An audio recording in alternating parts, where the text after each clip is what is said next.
Bonjour, aujourd'hui je vais interviewer un opticien de Chambéry, Jean-Michel. À ma gauche, Maman! Jean-Michel, pouvez-vous nous répondre à quelques questions s'il vous plaît? Maman! En quoi consiste votre travail? Ah, je suis opticien, je vends des lunettes, que ce soit optique ou solaire, et je vends aussi bien du matériel de basse vision, c'est-à-dire des loupes, des choses comme ça. D'accord? D'accord. Et tout ce qui est lentilles, produits de lentilles. D'accord?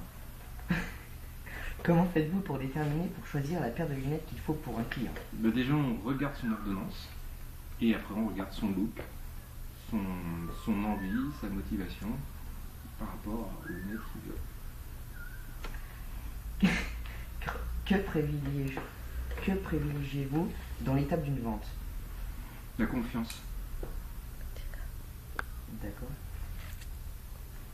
Combien de personnes C'est travaillent plus ici? important. Deux. Et que font-elles? Elle m'aide dans l'élaboration des vitrines, dans l'élaboration pour le rangement du magasin, pour l'élaboration des ordonnances. Elle fait les montages, elle fait aussi des ventes, elle participe au même métier que moi. D'accord. Qui s'occupe des vitrines? Elle principalement, elle a plus de goût que moi. Comment choisissez-vous les modèles à exposer, à proposer? Suivant les arrivages, suivant les collections qui arrivent. Si c'est la période des Prada, si c'est la période des solaires, si c'est la période des Ray-Ban, voilà. Les vitrines sont faites en fonction des arrivages et de la mode et du temps. Enfin, ce qui se passe, s'il fait très beau, c'est le soleil. Voilà. Et là, on va mettre les masques de ski parce que c'est l'hiver. Comment procédez-vous pour exposer les modèles? Pour les exposer où? En vitrine ou voilà. Sinon, tu vois, tu as tous les présentoirs, donc tu les poses. Ça, c'est très simple. Après, pour les mettre en vitrine, après, tu as de la PLV, tu as des pubs qui arrivent, donc tu les mets en fonction de ce que tu as dans ton magasin. Mais après, ça dépend. Si c'est Noël, tu vas mettre des petits sapins, tu vas mettre des boules. Si c'est Pâques, tu mets des œufs de Pâques. Si c'est Saint-Valentin, tu mets des cœurs. Si c'est Halloween, tu mets des sorcières. Il y en a plein dans la rue en plus. Donc voilà. Qui s'occupe du choix des mises en scène? Du quoi? C'est le pareil. C'est elle, mais elle écoute ce que je dis. Hein. Et elle écoute bien, sinon je tire les oreilles. D'accord. En quoi consiste le développement durable chez vous?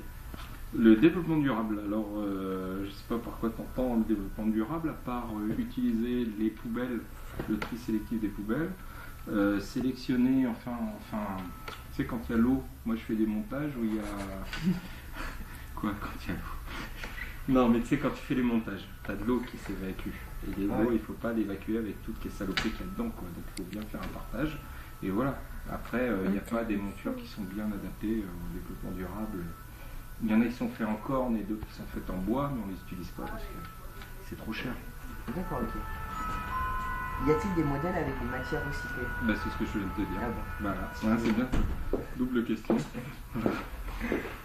Quel accueil leur réservez-vous? Pour l'instant, j'en ai pas. Donc voilà. D'accord, ok. Eh bien, merci Jean-Michel Merci pour cette interview. Au revoir. Et puis, Ah, oui. bonne journée. Merci à vous aussi.